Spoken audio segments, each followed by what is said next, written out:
오늘 우리에게 주시는 하나님의 말씀은 신약성경 사도행전 20장 7절부터 12절까지의 말씀입니다.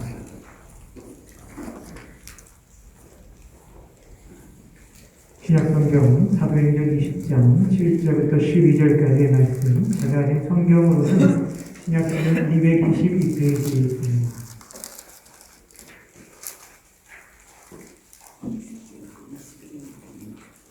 찾으셨으면 저 여러분 한 절씩 읽겠습니다.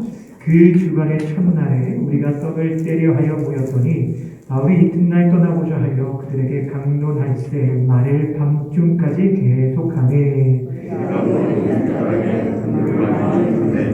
유독으로 하는 청년이 창에 걸쳐 앉아있다가 깊이 졸더니 바울이 강론하기를 더 오해하매 졸음을 이기지 못하여 3층에서 떨어지거늘 일으켜보니 죽었는지라.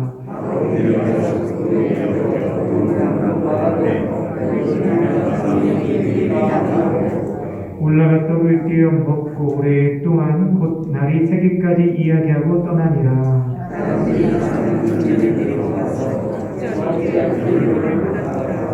아멘.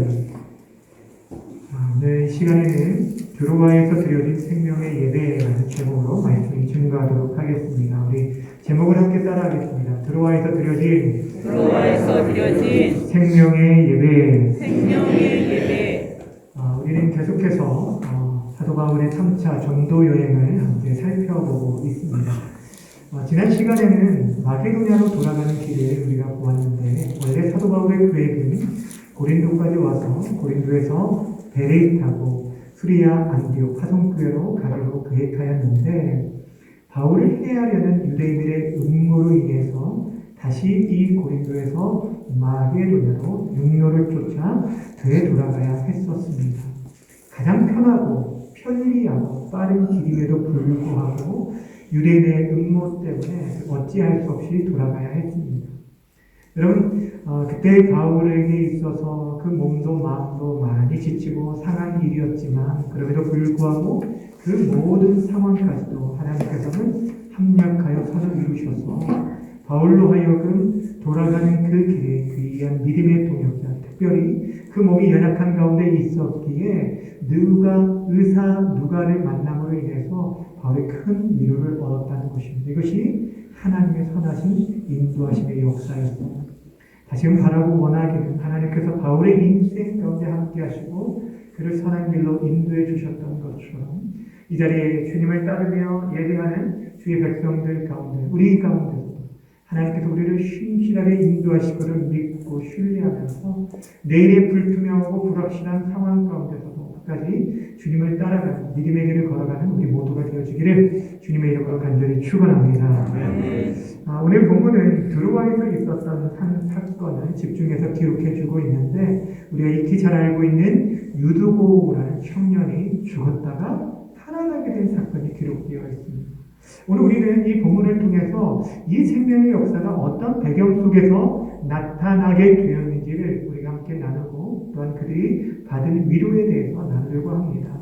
먼저 지금 이 바울의 일행이, 이 선교팀이 어떻게 드로아까지 오게 되었냐면, 우리가 읽진 않았지만 5절, 6절에 보면은 마게도냐에 도착한 이 바울 일행이 이제 그곳에서 요한은 누가를 만나게 되어지고, 그리고 이 마게도냐의 첫 성인 빌립보에서 배를 타고 에게해를 건너서 그 맞은편에 있는 이 드로아에 도착을 하게 됩니다. 근데 이 길은 평소에 뱃길로 이틀이면 갈 수 있는 길이었는데, 6절에 보면 얼마나 걸렸다고 말하냐면 닷새나 걸렸다라고 말하고 있어요. 여러분, 항해 중에 이틀 거리 뱃길을 닷새나 걸렸다라고 하면은 대부분이 큰 풍랑을 만난 것을 말합니다. 여러분, 배가 필요하게 되어졌을 때 그 배 안에 있는 사람들이 얼마나 큰 고통 가운데 있었을까요? 지금 바울이 드로아로 가는 길이 그렇게 쉽지 않은 길이어서 그 닷새 동안 지친 몸을 이제 달래고자 드로아의 원래의 길보다 좀 오랜 기간 동안 일주일이라는 시간을 그곳에 머물게 되었습니다. 그런데 이것 또한 하나님의 놀라운 계획이 있었고, 이때 놀라운 생명의 역사가 그곳에서 나타나게 되었다는 것입니다. 바울은 자신에게 주어진 그 시간, 그 일주일의 시간도 헛되이 보내주지 않고 할 수 수 있는 대로 그곳에 있는 들어와 있는 성도들과 하나님의 말씀을 나누는데, 특별히 오늘 본문이 7절에 굉장히 중요한 역사적인 사실을 우리에게 소개해 주는 것은 사도 바울이 그들과 함께 모여서 함께 주일 예배를 드렸다라는 것을 소개해 주고 있어요. 자, 어떻게 드렸는지 7절 한번 읽어볼까요? 7절 함께 읽겠습니다. 시작. 그 주간의 첫날에 우리가 떡을 깨려 하여 모였더니 바울이 이튿날 떠나고자 하여 그들에게 강론할 때 말을 밤중까지 계속하게. 아멘. 이게 보시면 들어와 성도들이 예배로 모였던 때가 언제라고 말하고 있냐면 그 주간의 첫날이라고 말하고 있어요. 여러분 달력을 보시면 한 주간의 첫날이 어떤 날이죠? 빨간 날. 주일입니다. 일요일이라고 하는 주일이죠. 근데 사실 이 번역, 헬라어 번역은 이전 성경에는 안식 후 첫날로 기록이 되어져 있어요. 이게 더 정확한 번역입니다. 이 안식 후 첫날, 오늘날에는 주일을 가리키는 날인데, 이 똑같은 표현이 누가복음 24장 1절에 기록이 되어 있습니다. 예수님의 부활 사건을 다루면서 그 부활의 때가 언제라고 소개하냐면 안식 후 첫날 새벽이라고 말하고 있어요. 우리가 주일에 모이는 것은 바로 이 날이 우리 주님께서 부활하신 날임을 기억하고 기념하는 날입니다. 이게 다시 한번 말씀드리면 오늘 본문에서 지금 들어와 교회 성도들이 모여서 이 주간의 첫날에 모여서 떡을 띄었다는 것은 그것이 성만찬을 겸한 예배를 드렸다는 것들을 보여주고 있습니다. 이미 이들은 초대교회 안에서도 이미 토요일 안식일, 유대인들이 지켰던 안식일이 아니라 예수님께서 부활하신 그 생명의 날을 기념하면서 주일에 모여 예배를 드렸다는 사실을 오늘 성경이 우리에게 소개해주고 있어요. 그리고 바울은 이때에 그들에게 하나님의 말씀을 가르쳤는데, 여러분 기록에 의하면 당시 로마 제국 안에 있던 많은 사람들이 식민지잖아요. 그들의 대부분의 사람들, 예수 믿었던 초기의 사람들은 대부분이 노예와 같은 굉장히 낮은 신분의 사람들이었다는 것입니다. 여러분 생각해 보세요. 노예들에게 있어서 휴일이 있을까요? 365일 쉬는 날이 별도로 있지 않고 그들에게 매일에 주어진 일들이 있고 그것이 끝날 때야 비로소 개인의 시간을 가질 수 있었습니다. 그러니까 주일이라고 해서 무조건 모일 수 있는 것이 아니라 자신들이 오전에는 해야 할 일들을 다 하고 나서 그들이 일반적으로 오후에 오후 시간과 저녁 시간에 모여서 성만찬을 겸한 예찬을 겸한 그런 예배를 드리게 되었다는 것. 오늘 본문의 상황이 바로 그런 상황입니다. 특별히 그 가운데서도 오늘은 평소보다도 더 말씀이 밤 늦게까지 계속되었던 것은 바울이 이제 내일이면은 이 드로아를 떠나게 되었습니다. 그러니 할 수만 있는 대로 그들에게 하나님의 말씀을 전해주고 싶었던 거예요. 여러분 이제 언제 다시 얼굴을 볼지 모르는 그런 상황입니다. 바울은 예루살렘에 도착하게 되었지만 자신에게 큰 어려움이 기다리고 있다는 것을 알았기 때문에 이 드로아의 성도들과 그 시간이 마지막 시간이라는 것을 알고 그들에게 할 수 있는 대로 정말 하나님 아버지의 마음과 목자의 심정으로 저들에게 복음을 증거했다라는 거예요. 오늘 본문에서 보면 밤중까지 계속됐다는 이 밤중이 헬라어로 자정을 12시를 가르칩니다. 밤 12시가 넘도록 지금 하나님의 말씀을 가르쳤다는 거예요. 여러분 오늘 본문의 이 7절 한 절만 보더라도 당시 초대교회 성도들의 예배가 어떠했는지, 그들이 얼마나 열정적으로 그 예배에 참여했는지, 하나님의 말씀을 배우기를 얼마나 힘썼는지를 우리가 보게 되어집니다. 저의 사랑 여러분 이렇게 사모함으로 열정적으로 하나님 앞에 나와서 간절함으로 예배 드렸던 적이 언제였습니까? 참 제가 어렸을 때만 해도 저희가 이제 그 마을에 동네 부흥회가 있으면 우리 교회 부흥회가 아니고 옆 교회 부흥회를 막 쫓아다녔던 기억이 납니다. 그러면 보통은 7시 반, 7시에 시작을 하면 11시에 끝나고 집에 오면 12시 가까운. 제가 어렸을 때 초등학교, 중학교, 고등학교 때만 해도 그랬던 것 같습니다. 근데 사람 여러분이 그런 열정을 지금도 가지고 계십니까? 여러분에게 지금 주어진 이 예배의 시간 정말 소중하게 여기며 이 예배에 정말 여러분은 참여하고 있으십니까? 우리가 지난 1년여 가까이 이 코로나 상황으로 인해서 우리 많은 예배가 죄안되어지면서 우리가 제대로 예배드리지 못한 때가 얼마나 많았습니다. 처음에 우리가 이런 상황들을 접하게 되었을 때는 모두가 또 그 동일한 마음이었어요. 빨리 이 모든 상황들이 회복되어져서 우리가 함께 모여서 찬양하고 기도하고 예배드리기를 소원하였는데, 그런데 시간이 점점 길어지면서 이 생활들이 익숙해가는 거예요. 그래서 하나님 앞에 나와서 기도하는 시간, 예배하는 시간보다 집에서 편하게 쉬는 시간을 더 좋아하게 되었다. 이것이 솔직한 우리들의 고백이라는 거. 근데 사랑하는 여러분, 기억하시길 바랍니다. 하나님께서 우리에게 주어주신 이 예배의 시간, 그 어떤 세상에 그 어떤 것과 바꿀 수도 비교할 수도 없는 은혜의 통로라는 사실입니다. 하나님께서 이 예배 시간을 통해서 우리를 만나주시겠다라고 말씀해 주셨어요.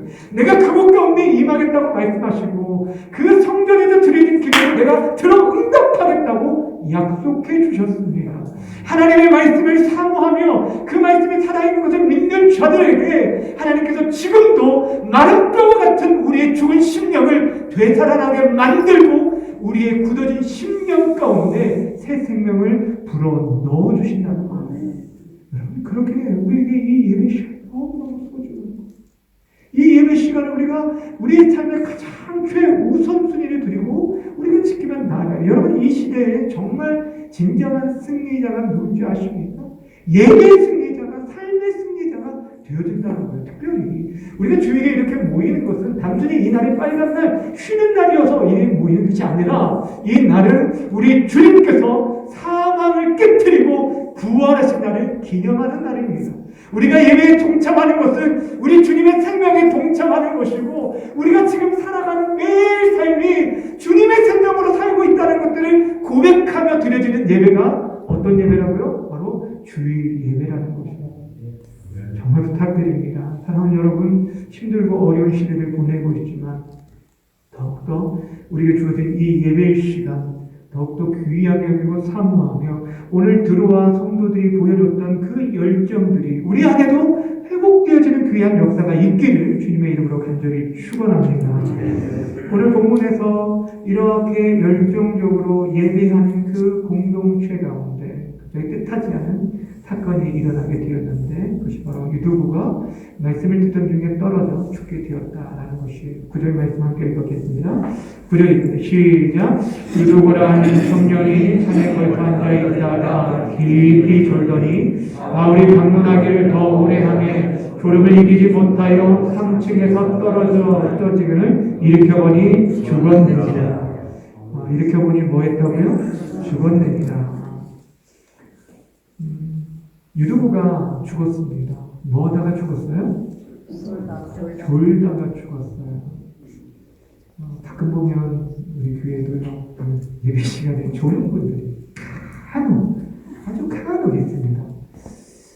그래서 이 본문을 보고 적용하기를 어떤 분들이 오늘 유두부의 예배 태도가 좋지 않아서 그게 죽게 된 거야 라고 하면서 예배 시간에 특별히 설교 시간에 졸아서는 안 된다고 딴짓하면 안 된다라고 적용하기도 하는데 사실 오늘 본문이 그것을 말해주기 위해서 기록했다라고 보기는 좀 어렵습니다. 물론 우리 예배 태도가 바라야 하는 것은 반드시 중요합니다. 우리가 하나님 앞에 서 있다는 걸 알기 때문에 정말 우리가 바른 자세로 제 교회 올 때도 정말 이게 최고로 좋은 옷, 전 집에서 제일 집에 있는 옷 중에 최고로 좋은 옷만 주일에 입고 와요. 그런데 여러분 우리가 드려지는 이 예배 태도도 중요하지만 만약 좋은 것 때문에 죽었다 이게 문제가 되어진다면 사실 대한민국의 많은 교회들마다 매일 장례를 치러야 돼요. 그리고 이 자리에 있는 저도 벌써 이 세상을 떠났어야 할 거예요. 근데 여러분 오늘 본문에서 정말 핵심은 그게 아닙니다. 오늘 본문에 등장하는 유두부라는 이 청년은 당시에 노예와 같은 낮은 신분의 사람으로 알려져 있습니다. 그래서 어떻게 알게 되냐면 역사가들이 조사해 보니까 당시 유두부라는 이름은 많이 노예들 사이에서 많이 이렇게 쓰여졌던 이름이었고 귀족들 가운데는 절대 쓰지 않는 그런 이름이었어요. 다행이다라는 행운 이런 그런 이름을 가진 뜻인데 그런데 여러분 그런 관점에서 생각해 본다면 지금 본문의 유두부는 온종일 하루 종일 힘든 육체적 노동을 마치고 지치고 지친 그 마음을 이끌고 집으로 가서 쉰 것이 아니라 어려운 거예요. 예배 자리에 상황으로 남았어요. 그 창문에 걸터 앉았다라는 것은 그 자리가 편하기 때문이라기보다는 어땠을까요? 그렇죠. 시원한 바람을 쐬면서 어떻게든지 정신을 차리고 하나님 말씀을 조금이라도 듣기 위함이 아닐까라고 생각할 수 있다는 것입니다. 근데 바울의 그 강론이 좀 더 길어지다 보니까 이 졸음을 참지 못하고 떨어지게 되었어요. 사람들이 우르르 내려가서 그 상태를 확인해 보니까 이미 죽었다는 것입니다. 근데 이 오늘 본문에 대해서도 어떤 사람들은 유두가 다시 살아났다는 것들을 이 성경의 그 기적들을 받아들이지 않기 위해서 이 말씀을 실제 죽은 것이 아니라 잠깐 기절한 것이다 라고 해석하는 사람들이 있어요. 근데 여러분 기억하세요. 오늘 본문에서 유두군을 가리켜 그가 죽었느니라 라고 기록한 사람이 누구입니까? 다시 질문할까요? 여러분 지난주에 말씀드렸죠. 사도행전을 기록한 사람이 누구라고요? 누가입니다. 누가의 직업이 뭐예요? 의사입니다. 의사가 죽었다라는 것은 사망 선고를 한 거예요. 그 모든 상황들을 지켜보고 이 유두고의 상태를 확인한 누가가 지금 죽었다라고 기록한 것은 그 실제로 죽었다는 거예요. 그러니 여러분 그 공동체가 지금 얼마나 큰 어려움이 있었겠어요. 여기저기서 사람이 죽었다고 막 비명을 지르고 큰 소동이 일어났을 거예요. 그때 사도 바울이 내려옵니다. 이 유도의 상태를 확인하고 나서 그 위에 엎드리게 돼요. 그러면서 그 십자를 끌어안고 주변에서 지금 소란을 피우면서 소리 지르는 그 사람들을 향해서 뭐라고 소리를 쳤냐면 10절을 볼까요? 10절 뭐라고 했는지 시작. 바울이 내려가서 그 위에 엎드려 그 몸을 안고 말하되 떠들지 말라 생명이 그에게 있다 하고 따라합시다. 떠들지 말라 생명이 그에게 있다. 여러분 지금 바울이 이렇게 선포하는 것은 유두고가 다시 살아나기를 정말 바라는 어떤 막연한 기대 가운데 얘기한 것이 결코 아닙니다. 바울은 알았습니다. 하나님께서 지금 이 청년 유두고를 살려내심으로 말미암아 주님의 부활의 능력을 드로아의 성도들에게 지금 나타내 보여주실 것들을 그 자신에게 성령께서 알려주셨기 때문에 확신하는 가운데 지금 강력하게 선포해요. 분명 유두고는 떨어져 죽었어요. 9절에서 떨어졌다라는 이 단어가 중요한 단어인데 이 단어는 헬라어로 파멸되다, 끝장났다라는 단어입니다. 그러니까 떨어져서 그는 끝장난 상태가 더 이상 소망이 없는 그러한 상황이었어요. 그런데도 불구하고 여러분 우리 주님께서 주시는 그 생명으로 선포하였을 때 그 말이 끝나자마자 이 유도가 살아나게 되었는데 이것은 그의 육신의 생명만 살아났다는 것이 아니라 우리 주님의 생명, 부활의 생명이 그와 함께함으로 인해서 그가 일어나게 되었다는 거예요. 다시 말씀드리면 이것은 바울이 살린 것이 아니라 주님의 부활의 생명이 그를 일으켜 세워주었다라는 사실입니다. 여러분 여기서 사도 바울이요 이 유두고를 살려낸 방식을 좀 주목해 보세요. 아까 어떻게 했다고 했어요? 10절에 보면 그 위에 어떻게 했다고요? 엎드렸다. 따라합시다. 엎드렸다. 여러분 이 모습은 구약 성경에서 어디서 보았습니까? 구약 성경에 보면은 죽은 자가 살아난 사건이 기록이 되어 있는데 엘리야 선지자, 엘리사 선지자를 통해서 나타냈는데 여러분 수넴 여인의 아들을 살릴 때 엘리사가 또 엘리야가 사르밧 거부의 아들을 살릴 때 똑같은 행동을 했어요. 근데 이 엎드렸다는 이 단어가 어떤 단어냐면 앞에서 우리가 떨어졌다라는 단어와 똑같은 어근을 사용하고 있어요. 어근을 사용하고. 그러니까 끝장났다, 파멸됐다라는 그 단어인데, 근데 그 앞에 한 단어가 붙음으로는 전혀 다른 의미로 쓰이게 되어져요. 무엇이냐면 이 엎드렸다라는 것은 덮어주었다, 밀어내다라는 단어입니다.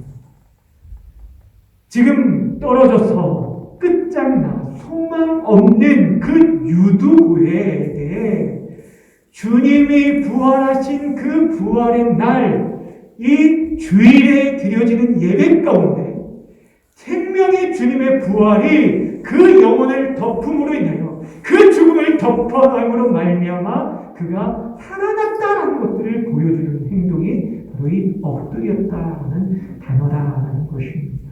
마치 저와 여러분들이 죄와 허물로 이미 죽은 자였다.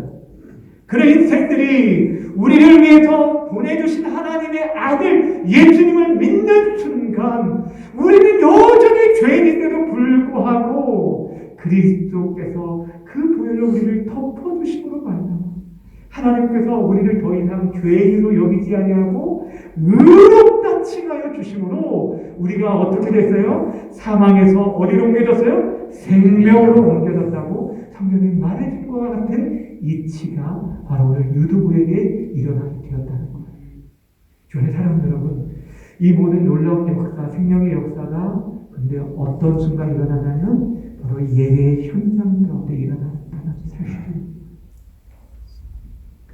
부활하신 주님을 기념하는 그 주일에 그들이 모여서 예배하는 순간 어려움도 있었지만 오히려 그 시간을 하나님께서 생명의 역사를 경험케 하는 놀라운 시간으로 삼아주셨다는 것.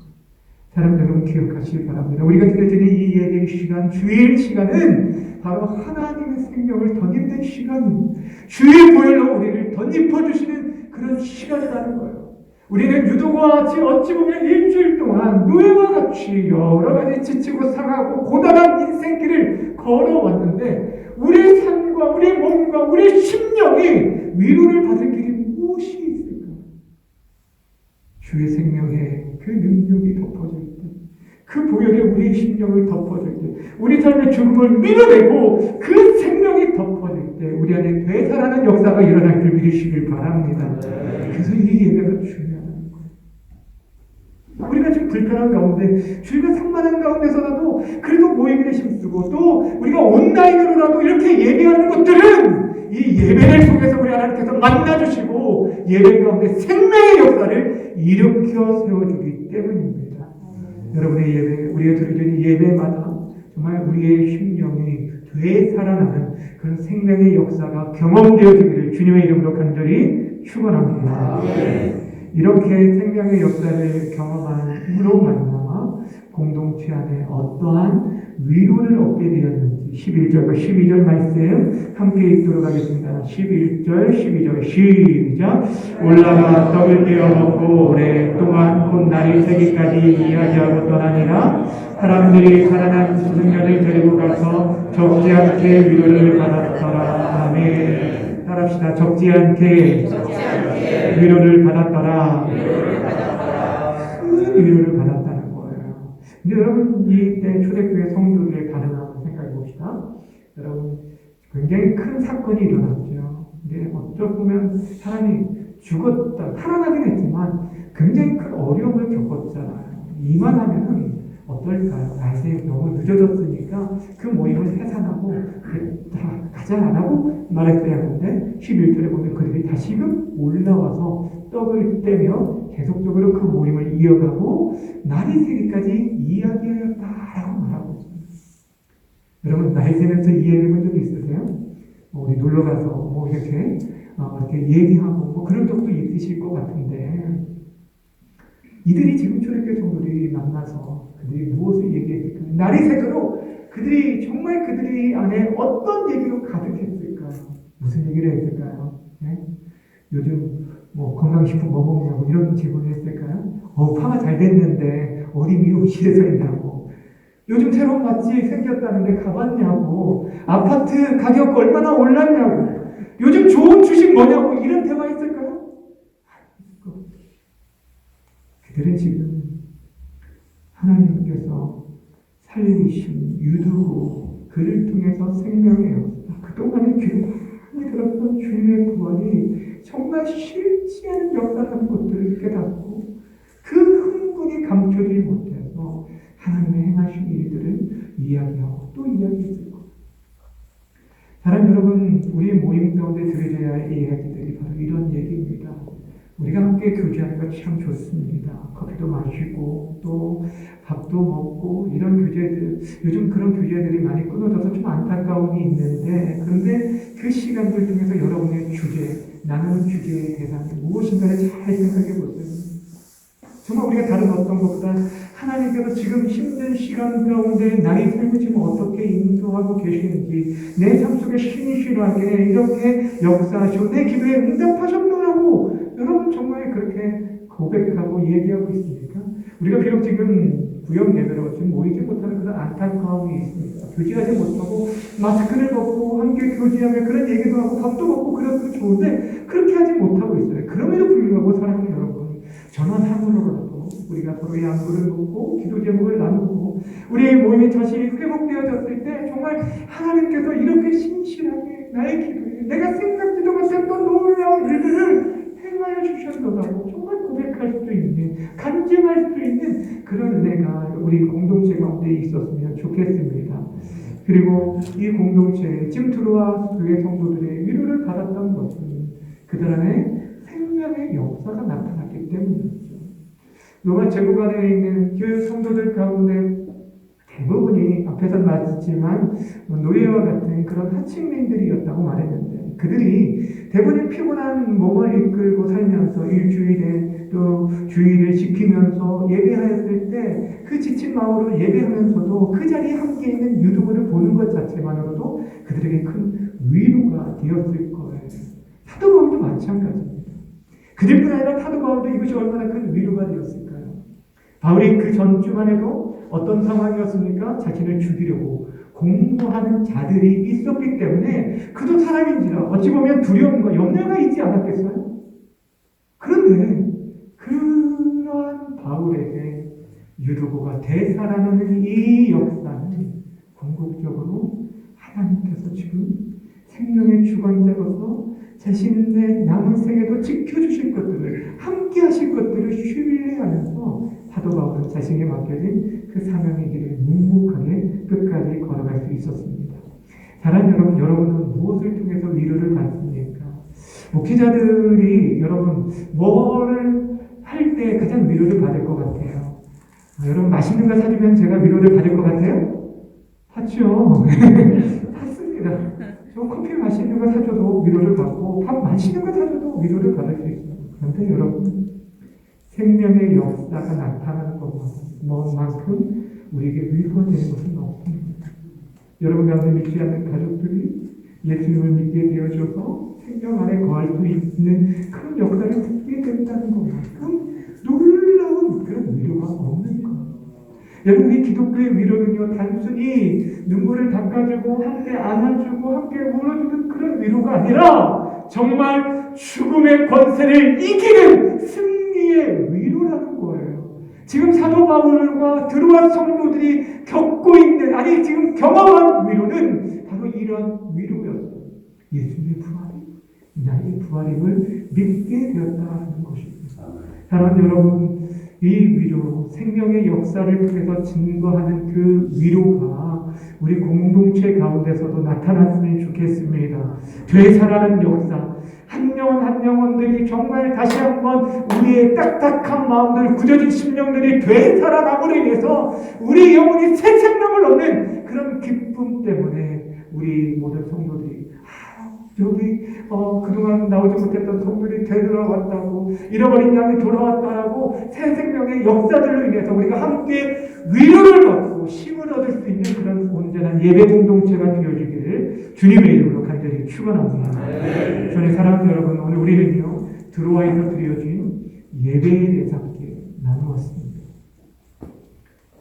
바울과 드로아 성도들의 위로를 받았던 것은 살아난 유도굴 때문이었고, 유도가 살아난 것은 궁극적으로 드려진 예배로 말미암았다는 것입니다. 피곤한 가운데서도 사모함으로 주님 앞에 나와 예배드렸던 노예 청년 이 유두부에게 그 놀라운 생명의 역사가 나타나게 되었던 것입니다. 다시 말씀드리면 여러분, 생명의 역사와 위로는 어디서부터 출발합니까? 예배로부터 시작되었어요. 예배가 생명을 낳고 생명이 위로를 전달하게 되었습니다. 우리 교회 공동체 안에 이런 역사가 있었으면 좋겠어요. 그러게 여러분, 우리가 정말 이 위로가 위로가 필요한 시대에 우리가 위로를 받고 또 다른 사람을 위로하기 위해서 먼저 우리 안에 뭐가 회복돼야 돼요? 예배가 회복돼야 돼요. 이 예배에 대한 열정들, 그 사람들이 회복되어져서 우리 심령이 다시 되살아나서 우리가 만나는 다른 사람들에게 정말 위로를 전할 수 있는, 그래서 하나님의 살아계심을 이 유두부를 통해서 보여주며 그들의 위로를 받았던 것처럼 저 여러분들을 통해서 하나님 살아계심을 정말 주변의 많은 사람들에게 보여주고 전달할 수 있는 이 시대의 복음의 통로, 위로의 전달자들 다 되어주시기를 주님의 이름으로 간절히 축원합니다. 아멘. 우리 함께 기도하며 나아갑시다. 이제 한 가지를 위해서 좀 기도했으면 좋겠는데, 하나님 우리의 예배를 살려주십시오. 우리 예배를 회복시켜 주십시오. 예배 때마다 주의 보혈로 우리를 덮어 주셔서 우리의 메마른 심령들, 우리의 죽어가는 심령들이 되살아나는 역사가 있게 해 주시옵소서. 우리 주여 한번 우리 함께 기도하며 나아갑니다. 주여!